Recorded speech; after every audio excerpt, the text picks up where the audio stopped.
there isn't a shortage of educators out there. They're just not coming. It's actually twofold. It is not only attracting the best educators, but also keeping the ones that you have so they don't go as well. Yes. Welcome to the School Climate and Culture Show. Hosted by Steve, a passionate advocate of positive school climate and culture, together with Meg and Dee Dee. Join us as we explore strategies, share success stories, and provide actionable tips to improve the culture and climate in your school. Hey everybody, this is Steve Bowler, also known as Stand Tall Steve.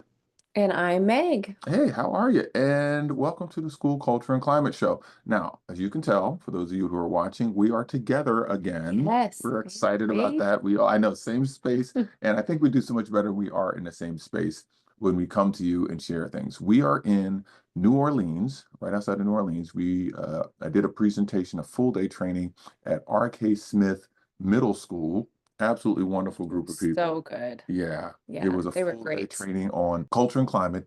It was titled Classroom Management That Works because it really focuses in on how you can utilize the culture and climate building-wide to help improve the classroom experience. So it went really well. Meg was there, Yeah. and she was able to give some feedback. See what's the cool thing? It's like you get to watch the audience, right? Yes. That's the best. So when we first start with the audience, I already know the topics that you're going to be talking about and hearing that, but then watching them kind of understand and move towards what they it was good. Yeah. There was a good shift. Yeah, because that's the cool thing. Like when you're presenting and you're a presenter and you're up there, you're into it, you're feeling the audience, you're looking and everything, but rarely do you have somebody on the side who can really scan the audience to see the reactions genuinely, because you're up there and you're in presentation mode. Yeah. So it was good for the commentation that you were able to give me based off of what they said. So if I ever need to make some adjustments and know where the good hitting points are, I will now know that. So it was really good. Yeah. That's some good great. stuff. That's All right. great. All right. So we are here today with our new topic. This is a Yes. good one. We're I'm going. excited about this Oh, one. I'm Okay. going to tell them. Okay. All right. We're talking today about top 10 ways to keep good educators. Yes. So this is the deal, gang. We all know that there is a shortage of educators across the country. All right. It is tough. I've been asked to come to places to speak on, hey, can you speak to our administrative team on how to bring in great educators? And every time I say to them, it's not a bunch of individual little strategies. It's cumulative. How are you setting up your district? How are you setting up your building so they are attracted to you? There isn't a shortage of educators out there. They're just not coming. They're out there. They're just not coming. So it's actually twofold. It is not only attracting the best educators, but also keeping the ones that you have so they don't go as well. Yes. Yes. That's huge. So it's a two-way part in doing this. So we have a top 10. Yep. We're going to go from 10 all the way down to 1. Now, the way that it's set up, we have 10 to 1, and I kind of think that any one of them is just as equally important. Absolutely. Except for 1. 1 is the most important. 1 is, yeah. Yeah. That's why we save it for last. Yeah, we save it for last. Okay. So you're going to introduce each one of these, and then we're going to talk about each one. So go ahead. All right. So the 10th one that we're going to talk about is bring positive and supportive environment. Yes, building that positive environment, a supportive environment in the school. They have to feel like that they are supported and the environment feels good. A lot of times when I do my presentations, we talk about the culture and the climate. What is climate? Climate is the emotional state people feel when they enter a space. How do they feel? What is it that they're feeling? Are they feeling more positive than they are negative when they come to school, when they are around everyone else? And if that shift changes more to the negative, there are more negative feelings than there are positive feelings. Are they going to want to stay? Are they going to come? They're not going to want to be there. And I think it starts right when you walk into the building of your school. What does it feel like when you walk in, and the things that you're having for that? Right. And then also, what does it feel like in each classroom that you're going into? Yeah. Here's an idea. Here's something that you can think of. Okay. Because a lot of times the building and leaders, or even the teachers, as you're coming into the building, you're building yourself up, getting yourself ready for the day. So sometimes you're not even thinking about what the feel is when you walk in the building because you come in and out of it so often. Have your office staff, all right? Office staff, if they have a visitor that comes to the building, see if you can have them from time to time, ask one of them the question, hey, how did it feel coming into the building? Did it feel positive? Did it feel negative? And if other people coming in and be like, what are you talking about? Just know, when you first came up to the building, was a good feeling, was a good vibe. Yeah. And that you can kind of get a quick determination as to what that feel is like coming into the building. How positive is it in that building? You got to make that supportive environment so that people feel supported. You have that positive feel everywhere. You know? Yeah. And maybe smile. Just smile. Just, when people first walk in, nice smile in the morning. That's when something you're that's leaving. set up today. Okay, I'm going on a little tangent here. Your morning announcements, gang. Oh.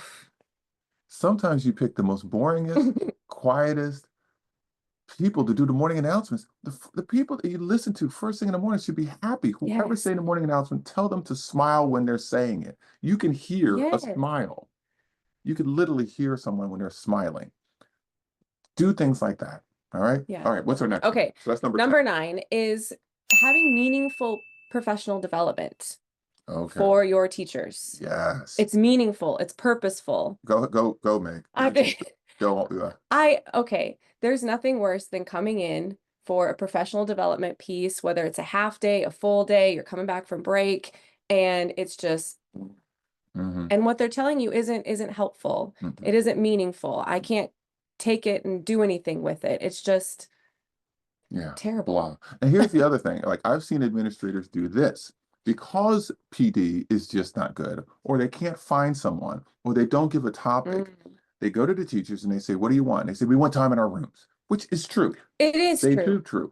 But if PD is good, it's okay not to have time in their room because they know they're going to get value from it. Perfect example is what I did the other day, right? At R.K. Smith Middle School. We're in 2025. That's the timeline for this. It is January 3rd. It is a Friday, all right? Friday. Teachers come back in on a Friday for a full day PD after being off all winter break. I came in that room and they were chatting nicely, but you could feel it. You could feel it. Yes. Right?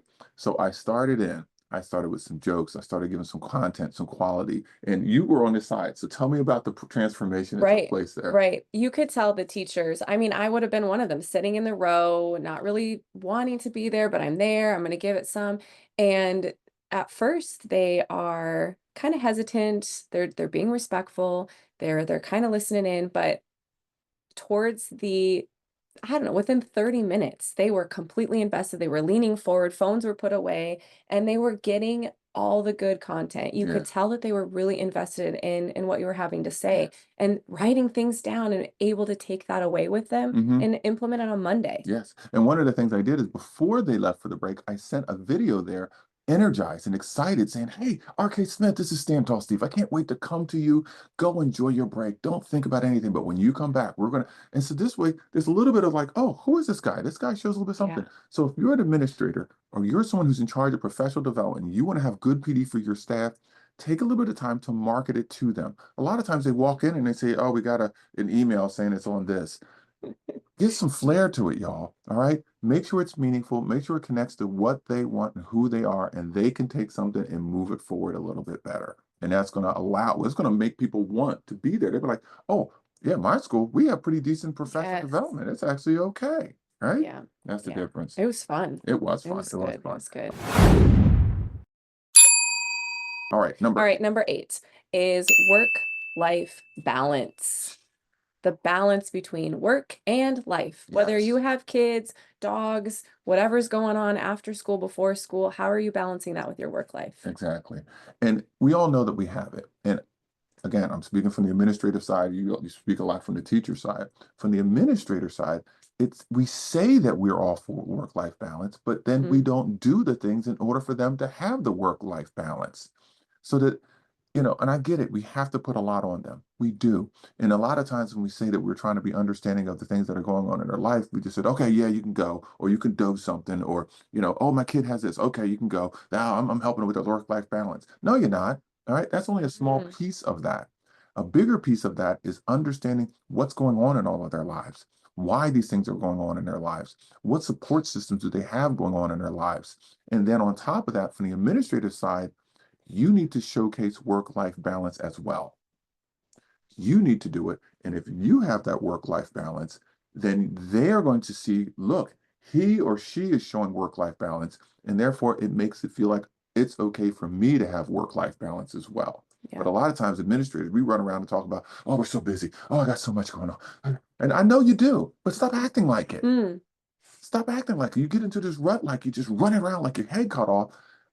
You don't have to act that way, even if it is the case. Then when I see administrators doing that in the hall, I can't, what do you need? What do you need? What do you need? And I'm like, nothing, nothing. I don't think I need anything. And then I feel that anxious and I got to be doing more than what I was already doing, which was probably a lot. Yes. And break down a little bit of the wall.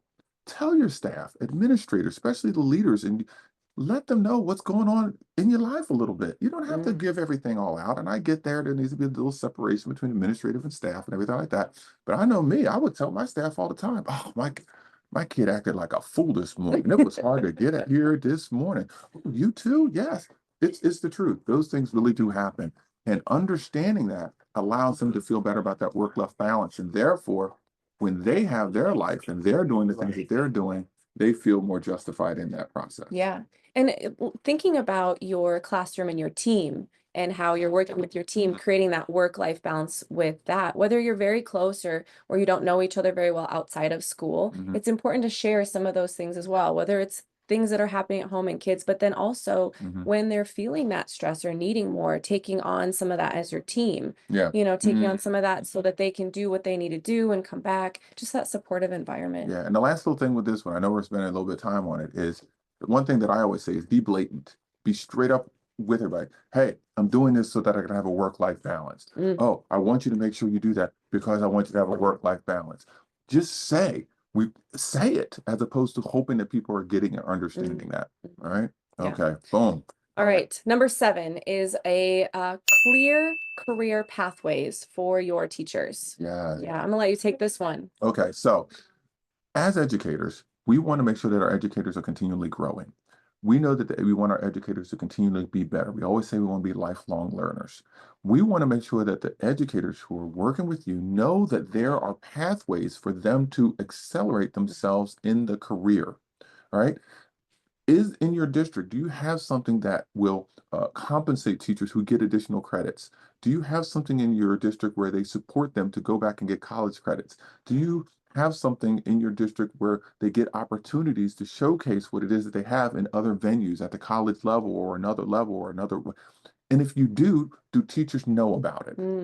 Because I've been in situations where teachers can move up or they can do things and they don't even know about it. And somebody else says, yeah, girl, you can do it. I did? No, I didn't know that. You go to the principal and says, oh, yeah, there's a program about that. You just, well, how do you know?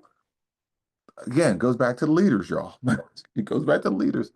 If you want teachers to stay with you, they need to know that they can advance, because in corporate America, they are very clear in how they can advance and move forward in their companies, in their areas. And in teachers and educators, they don't feel like they can advance or move or get a stipend or do something different. Or let them know, be aware of those things. If you're in HR, how well do the teachers know about those opportunities? Yeah. And one simple email once a semester is not enough. You got to keep putting it out there. Yeah, talk about it often. Yeah. Highlight those people that are moving up. Let's say at the end of a semester, a college semester or something like that, a teacher has gotten additional credits or they went up on in some way, whatever. Take a moment, talk about that. Yes. Showcase it. Because by showcasing it, that lets other teachers know, hey, this is respected here. This is valued here. I feel like I can do something more here. And does that increase or decrease the probability they're going to stay there? Increase. All right. What do we got All right. next? Number 6 is stay interviews. Stay interviews. Stay interviews. You smiled big when we came up with this. I did. This was a good one. Yeah. I didn't think about this one at all. Yeah. That it would be a possibility. Yeah. But having an interview, administrators again, interview your staff during the year, specifically like your newer teachers or your non-tenured teachers, right? Interview them. It's a stay interview. Hey, what's going on? How's it going? What's the focus? What are you doing? What else can be improved? You know, those kind of things. Now, here's the thing. I was explaining this to you. Because when we first started thinking about the interviews and said, oh, well, let's ask our staff, how's it going here? I immediately, as a teacher, be like, it's great. It's fine. Everything's good. Yes.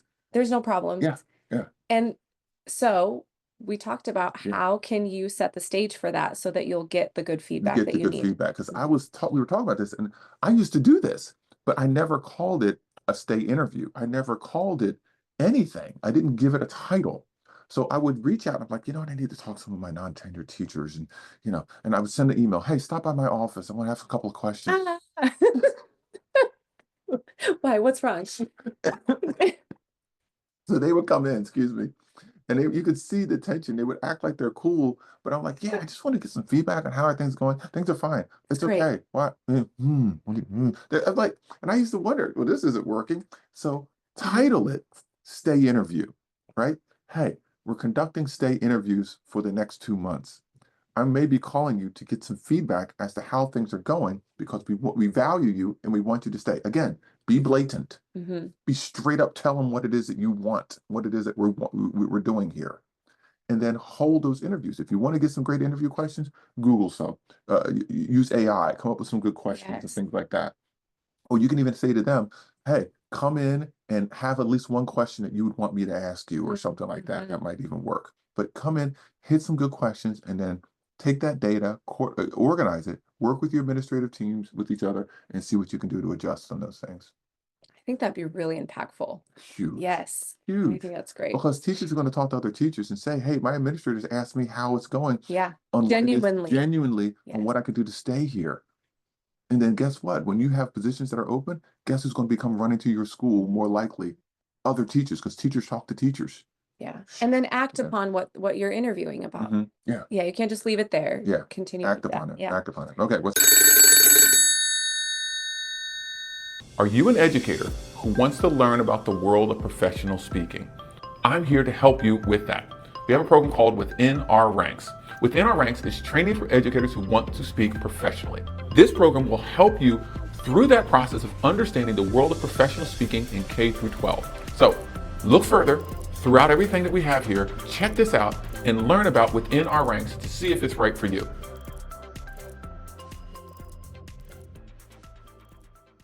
All right. Number 5. Number 5. Is recognize and reward excellence. Recognize and reward excellence. Yes. This is great. This is a good This is one. you. Okay. Yep. This is all day. All right. Here's the thing, gang. When you're seeing teachers do excellent things, do wonderful things, you need to take note of those things. Now, the topic here is recognize and reward excellence. So let me clarify the difference between recognition and reward. Now, if you go to some of the back episodes that I had, I've gone over this, but I'm going to clarify it again. You recognize staff when they're doing a great job of what it is they're supposed to do. You reward staff when they go above and beyond what it is that they're supposed to do. That excellence, that beyond, that's like, oh my gosh, it's next level. And what is a reward? A reward is something I call VTW. Visible, tangible, walk aroundable. All right. Visible, you can see it. Tangible, you can hold on to it. Walk aroundable, you can walk around and show it off a little bit. All right. Get them some buttons that say, excellence, whatever the name of your school are, that they can put on their lanyard and put around. All right. They can showcase that or something they can put on their bag, or maybe a special sticker they can put on their laptop, or a little star. Teachers love stickers and stuff. Yeah, give me a button. Give me a button. Give me a sticker, right? When they're doing that, because what's the message to all the other staff when you do recognize excellence? I'm doing a great job. Look what I've done this. This is what I'm doing. I'm excited. Let's keep going. And other people are seeing that. Yes. And now I want to raise up and do those things to get the recognition of Get the it. recognition, get that reward, Yes. right? You just as much as we do this for students, the same thing can happen for staff. Recognize and reward, recognize meaning you take note. That's when you go into their classrooms. You see something great, you put it on a post-it note. Hey, I'm seeing that you're having a great lesson. That's what they're supposed to do. You recognize that. Use your voice, little notes. Then when they go above and beyond, somebody has a phenomenal unit. They jumped up in test scores. The number of kids in their classroom percentages has gone up higher, or they took a challenge to do something. Then they have a reward. It's like during that faculty meeting, hey, we want to recognize Mr. Devery for going above and beyond. This is what he did. Here's that star for your laptop. And then they got it. Just like in football, they have those stars in their helmet. And they do a great job. Put the little stars on the back of their laptops that they can use. And as much as we probably think, well, teachers, they don't need to be recognized for some of that or rewarded for some of that, man, there is something when you get called out, whether you need to have it big or small Mhm. for your reward or your recognition, it feels good It to know feels that when you're doing the hard work in your classrooms that people are seeing that happen. exactly. And Yeah. notice you said feels good. That's what climate is. The emotional state you feel when you're into a space. How does it feel? You want them to feel good, right? Yeah. There you go. All All right, right. what we got? Okay, we're on to number four. Number four. Number four, we're fostering a sense of belonging. Mm. A sense of belonging. Yeah, so when we're talking about this fostering a sense of belonging, now I understand. In number 10, we're talking about building a positive, supportive environment. This is a little bit deeper. You want a sense of belonging, like, hey, I belong at this school. Hmm. This is my family. These are my besties, right? And sometimes in families we don't all get along, but they want to be able to say, this is where I am. So in order to establish a sense of belonging, think about your family. You have traditions. You have things that you routinely do. This is the way that we do things here, right? What traditions, what continual things do you have that go on in your building, in your teams, that everybody can say, yeah, this is us? What is your mascot? Does your mascot really mean something? Mm. Do you have a statement that everybody says in this building? When I was a new vice principal, I was at C.W. Lewis Middle School, and they always say, once a Lewis Indian, always a Lewis Indian. Mm. They said it all. A lot of places have that, but they really meant it. They said it all the time. It was a sense of pride. Yeah. Everybody said that this is a tradition. Once a Lewis Indian, always a Lewis Indian. Oh, we're there. And the kids heard it, but it was more so for the For the staff. staff, yes. Yes. And even now today, all of them are very, very close. I always get the Facebook groups and the knowledge. Hey, Lewis Indian people, here we are.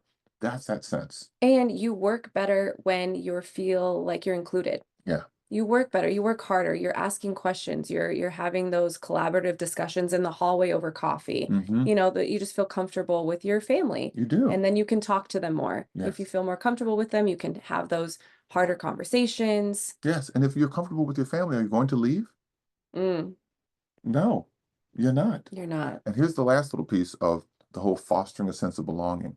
Have a systematic approach to bring new people into the family. Don't leave it up to chance. Hmm. All right. I know there's a lot of schools that have their new teacher orientation and they spend so much time on how to work Power School. They go through so much chance Yeah. on how to go through the bloodborne pathogens or whatever else they have Using to the do. smart board. Using the smart board. But they don't spend as much time on this is the culture of the school. Mhm. These are the traditions that we have. These are the people you need to know. And then once they get in there, don't leave them out there hanging. You get a mentor, and the mentor Yes. might not even be that great. And now they're wandering around. Who do I give? Be purposeful. We love Yes. using the word Love purposeful. purposeful. Be purposeful on Mhm. what you need to do to bring the new people into the fold. Because if they're built into the fold, they're not going to feel like they're going to leave. It's like getting a new student in your classroom. You've already created this sense of family, community. It's November. Everything's set up, Yep. expectations are there, your values are there, everybody's rolling, and then here comes Johnny. And you're like, okay, you don't just tell him this is how we run our iPad, this is where we put our books, this is what we do here, and then just leave him. Right? You get some people around him, you tell, okay, we got to make sure Johnny knows what to do out at recess, make sure he has somewhere to sit at the lunch table. What are we doing here? You want him to be a part of your family. Exactly. So you need to do that, take it to the next level for your new teachers coming in. Yes. You can't just leave it by chance. Yes. And I know this is a very elementary way of thinking, but it's the right way of thinking. Because I know when you get to middle and high school, a new student comes in, they're wandering around not knowing what to do at all. Yes. Come on, y'all. And how scary as a junior high or high school, starting a new school, new kids. I did it. Right? Mhm. And then you're already nervous Yep. and scared and Yep. terrified and Yep. all the things, trying to fit in, and then no one helps that happen. What are the What is that? traditions? What is Yeah. the culture? Take the time to pull them in. All right. What Yes. number are we at? Okay, we Top are three? we are top 3. Okay. All right. Number 3 Number 3, is provide leadership support. provide leadership support. Mhm. So this is a part of that shared decision making. So not only are you supporting them with your leadership, making sure that you have fair decisions that are being made, making sure that the leader is a leader. It is top down, but it is not top down. Mm. All right. You're the leader. Yes. How you behave and how you act trickles top down. All right. You being a leader and forcing them to do what is necessary because they're a teacher, that's the wrong top down. right? So you want to make sure that your decisions that you make are fair. You're having a high level of integrity. The other day, in my training, I spent a good amount of time talking about integrity. Integrity, keeping your promises, speaking out for what you believe in, being fair, and doing what you say you're going to do. That's what integrity is all about. So when you're that leader, you want to make sure you're hitting those things. Also, finding opportunities to share that decision making. Find out the opportunities and where it is that you can bring other teachers in to say, hey, what do you think? What is it that's going to happen? How else can we do it? I have a whole podcast earlier about the 5 levels of decision making. I know it's one of the past episodes. Level 1, you make the decision, nobody's input. Level 2, you make the decision after you get other people's input. So this is where you go to your teachers. Hey, what do you think? What do you think? What do you think? I'm still making a decision, but help me with that decision. Okay, I'm going to go. Level 3, we make the decision together, right? I'm an equal partner, raising hands, voting. Level 4, you, the leader, you give the teachers, you give somebody else your input, and then they make the decision, right? Okay, I'll go with whatever you want, but here, remember this, don't forget this. And then level 5, the teachers, they go make their own decision, no input from you. So as a leader, you need to have aware of what level it is and give those opportunities for teachers. Because if teachers feel like they can be a part of the decision making, Yes. it is fair leadership, they're not going anywhere. They're going to stay with you. They are just, we are a bowlerite, and my last name is Bowler. We have a bowlerite. We're going to stay here because I'm dedicated to this leader. And it goes back to feeling like you're part of a family. Yeah. You have that decision-making process together. Yeah. And you have a true leader, a real leader that is seen, that is heard, that is fair, and just being able to do all the things that are necessary. Yeah. That is wonderful. Number two. Two. All right, we have teacher autonomy. Teacher autonomy. Go ahead. Oh, so okay. So we want to recognize our teachers that are trying to do the different things in their classroom. So many times I think that we try to teach all of our standards and all the things that we need to do in a certain way based on a required curriculum, on a scripted curriculum, where we have to teach this on day 1 on Wednesday. And then what happens is the scripted curriculum, if it says teachers say this. Okay, all right. Okay. I have been I travel to schools all over the country. All right. I have certain schools that I do one-on-one coaching for administrators all over the place. And there are so many schools, and I hate to say this, but mostly inner city schools, more so than anywhere else. Right outside of each teacher's door is their schedule. And if they're not teaching this subject at this time, at this hour, on this chapter, on this page, the administrator is coming in and ripping through them. That's not autonomy. That is not how kids learn. We know that we talk about differentiation, but then we don't differentiate, allow them to do the things that are necessary. And you know what? The same kid is going to go to the bathroom at that same exact second that you walk by every single time that it's on that schedule. Yes. And you know what? Kids are kids. Every group is different. Yeah. It needs to look different in your classroom. It's that differentiation piece. Yes. So when teachers are being creative in their classroom, when they're bringing in other things, are you still teaching the standard? Yes. Are you still using a required curriculum? Yes. But you're doing it that meets the needs of yourself as the educator and your students in your classroom. Yes. And then as a leader, what you need to do is celebrate the autonomy. Celebrate the autonomy. When a teacher has done something that's still connected to the standards, still getting great outcomes, is something different, you can say, hey, I was doing some walkthroughs. I saw Mr. Bowler in his classroom.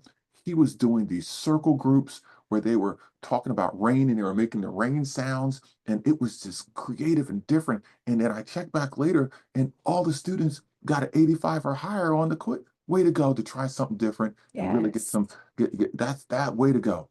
That, if you say that, going back to before where we're talking about recognize and reward excellence, I think that was number 5, recognize and reward autonomy, guess who else is going to start trying to do some things? Yeah, and it makes it a safe environment to try something different. Yes. Because not every time that you're going to try something different is it going to work out. No. I mean, it's kids in the classroom. So recognizing that it's okay to try those different things. And if you do fail, say that, hey, I was in Miss Sun's class. She tried this thing. It didn't work. Man, it was a bomb. But Miss Sun, what things did you learn? Well, I learned this, I learned that. I went back and tried it again and I adjusted and da-da-da-da-da. Yes. So now you're telling everybody else it's okay to take chances. which then your family is supporting you. This all goes together. Come on, y'all. Come Oh, on. keeping good Yes. teachers, keeping good teachers. That's it. Are Okay. we ready for number one? We're going to Number one. Okay, number one is invest in school culture. Invest in school culture. Now, for those who are listening and watching and reading, don't roll your eyes. I know this is a school culture and climate show, but this is number one for a reason. And listen carefully on what she said. Say it again. Invest in school culture. What is the key word here? Invest. School culture, improving school culture and climate is not something that happens right away. When you make an investment with your money, do you see the returns on that investment right away? No, it takes time.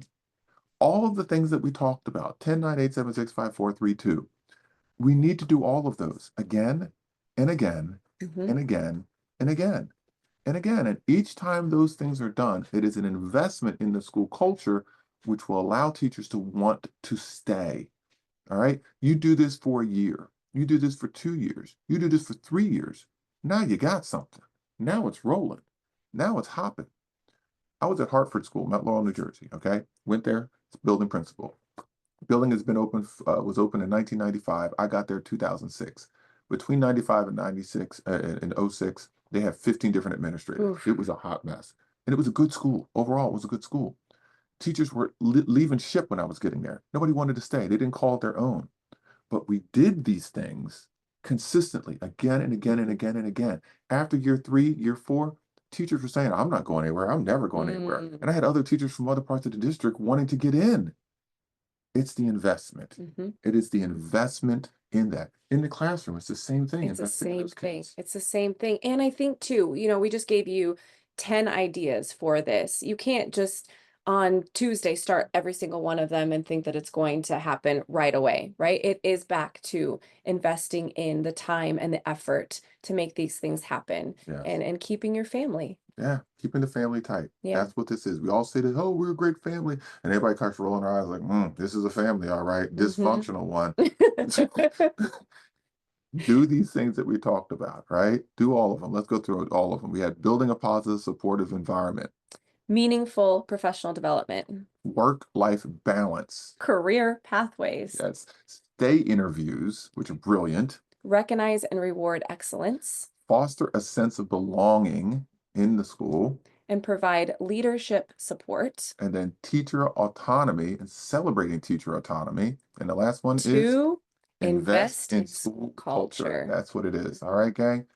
Woo. This was a good one. That was a good one. I know this was a good one. This is better. And what a perfect time for right now. Right now, we're sitting in the beginning of second semester, coming back from break. Yes. Yeah, you don't have to start this at the beginning of the year. You could start now. You can start now. You can start at any time. Any one of these things. So this is what I want you to do. If you are here and you are on the YouTube, or if you're on the blog or whatever it might be, in the comments, tell us which one of these, you're going to give us 2 different things. Number one, which one of these things you need to do better at.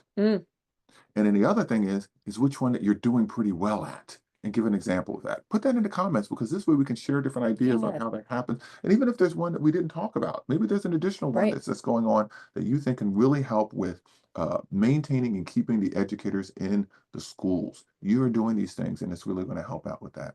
So put that in there, like and subscribe, please, with this. Now, the other thing is other than we get excited about within our ranks. We do. Within our ranks. Within our ranks is training for educators who want to speak professionally. And we have something new for within our ranks, because the way we do the within our ranks is we have a retreat 3 times a year.